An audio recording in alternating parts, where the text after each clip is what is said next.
প্রশাসন ফ্যাসিবাদী কায়দায় আচরণ শুরু করে।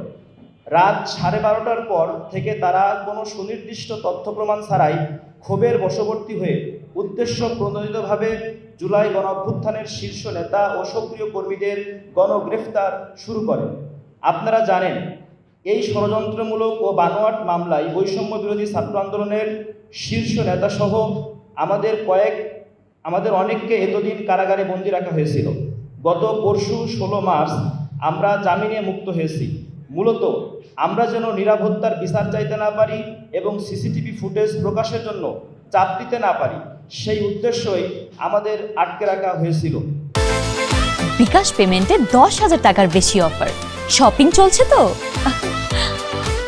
আমাদের নিরপরাধ ভাই হুমায়ুন কবির এবং আবু হাসনাত তানাইমের মামলায় প্রথমে জামিনযোগ্য ধারা থাকলেও পরবর্তীতে অনৈতিকভাবে তাদের আটকে রাখার উদ্দেশ্য নতুন ধারা সংযোজন করা হয়েছে, যা চরম মানবাধিকার লঙ্ঘন এবং বিচার ব্যবস্থার নগ্ন অপব্যবহার।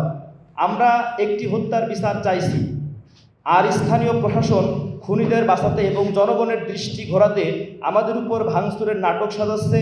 এই প্রাতিষ্ঠানিক অস্বচ্ছতা কোনোভাবেই মেনে নেওয়া যায় না। আমাদের সুস্পষ্ট দাবিসমূহ: দাবি 1,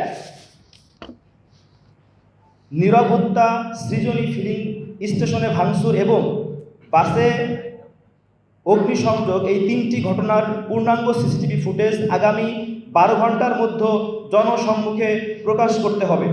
অন্যথায় আমরা বৃহত্তর ও লাগাতার শান্তিপূর্ণ কর্মসূচি ঘোষণা করতে বাধ্য হব।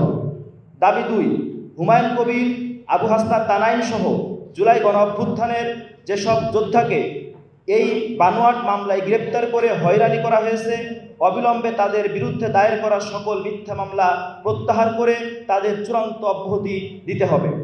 দাবি 3, সিসিটিভি ফুটেজ বিশ্লেষণের মাধ্যমে পাম্প ভাঙচুর এবং বাসে আগুন দেওয়ার প্রকৃত আসামিদের শনাক্ত করে দ্রুত আইনের আওতায় আনতে হবে।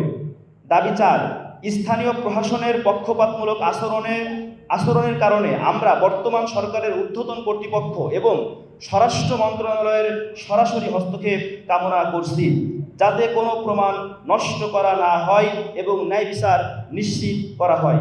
জুলাই আগস্টে গণ অভ্যুত্থানে যারা রাজপথে বুক পেতে দিয়েছিল, তাদের বিরুদ্ধে এই ধরনের হয়রানি অবিলম্বে বন্ধ করতে হবে।